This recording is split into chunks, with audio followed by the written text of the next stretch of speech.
अस्सलाम वालेकुम दोस्तों, उम्मीद है आप सब ठीक होंगे। आप सबको हमारे चैनल इफ साइंस टीवी पर खुश आमदीद।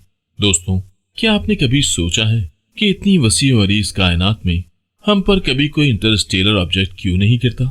जिस तरह हमारी जमीन का एटमॉस्फेयर हमें सूरज की अल्ट्रावायलेट शुआओं से महफूज रखता है और हर वक्त एक तह बनाए रखता है जो जमीन पर जिंदगी की बका को कायम रखे हुए है, क्या मुमकिन है कि निजाम शमसी के गिर्द भी सूरज की एक तह हो जो हमें इंटरस्टेलर लहरों से महफूज रखे हुए है?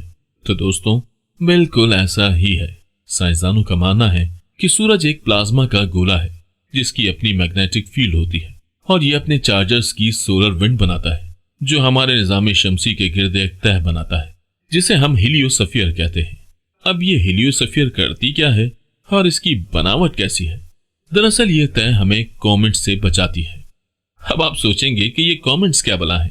दरअसल कॉमेट्स बर्फीले खलाई पत्थर होते हैं जिनकी दो दुम होती हैं। एक को हम गैस टेल और दूसरे को डस्ट टेल कहते हैं।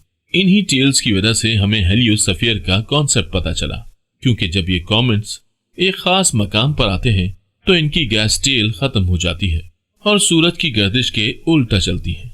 तो चलें अब हम हीलियोस्फीयर का थोड़ा डीप मुताला करते हैं कि आखिर ये कहां तक फैली है। इसके लिए हमें सबसे पहले खलाई सफर के पैमानों को समझना होगा। खला में जब तकरीबन 150 मिलियन एयू की बात करते हैं और एक एयू भी हम सफर करते हैं तो हम एस्ट्रोनॉमिकल यूनिट हैं और एयू है। प्लूटो का सूरज से फासला कमोबेश 40 एयू किलोमीटर के बराबर है। जमीन से सूरज का फासला 120 के बराबर है, यानी ये इतनी दूर तक फैली है। अब इस पॉइंट से आगे इंटरस्टेलर विंड्स शुरू हो जाती हैं और यहाँ solar wind speed of sound से भी कम हो जाती है।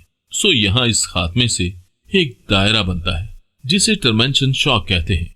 इससे आगे ये सफेयर शुरू हो जाती है जिसकी दो तहें हैं, एक अंदरूनी तह जो कि AU100 है और दूसरी बैरूनी तह है जो AU120 है। अंदरूनी तह को आमतौर पर हेलियोशीट कहते हैं जबकि बैरूनी तह हेलियोपॉज कहलाती है। सो यूं ये एक मुकम्मल हेलियोस्फीयर बनती है जो हमारे सोलर सिस्टम को इंटरस्टेलर विंड्स और ऑब्जेक्ट्स से महफूज बनाती है।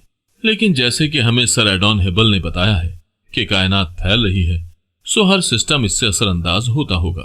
निजाम शमसी के फैलाव से हीलियोस्फीयर पर क्या असर पड़ता है? तो इसका जवाब निहायत आसान है कि जब इंटरस्टेलर विंड्स इस निजाम शमसी की तरफ आती हैं तो इस हरकत करते हुए सोलर सिस्टम से टकराती है जिससे एक शॉक वेव बनती है जिसे हम बूम शॉक कहते हैं। सो ये था अब तक का हमारा हीलियोस्फीयर का सफर। लेकिन हमारा निजाम शमसी इससे भी आगे, जहां से उमूमन ये कॉमेट्स वगैरह आते हैं, इस हिस्से को हम ऑरोट क्लाउड कहते हैं जो कि 1000 AU से 1,00,000 AU तक होता है। इससे बाहर हमारा निजाम शमसी खत्म होता है और हम बाकायदा स्पेस की जानिब निकलते हैं। अब हमें इस हेलियोस्फीयर का कॉन्सेप्ट इस्तेमाल करके क्या फायदा हुआ? तो इसका सबसे बड़ा फायदा हमें जेम्स वेब टेलीस्कोप में हुआ कि हमने टर्मेशन शॉक के थोड़ा पीछे 2 पॉइंट्स लिए जिसे हम लोनर पॉइंट कहते हैं। अब ये क्यों और कैसे लिए ये फिर कभी सही।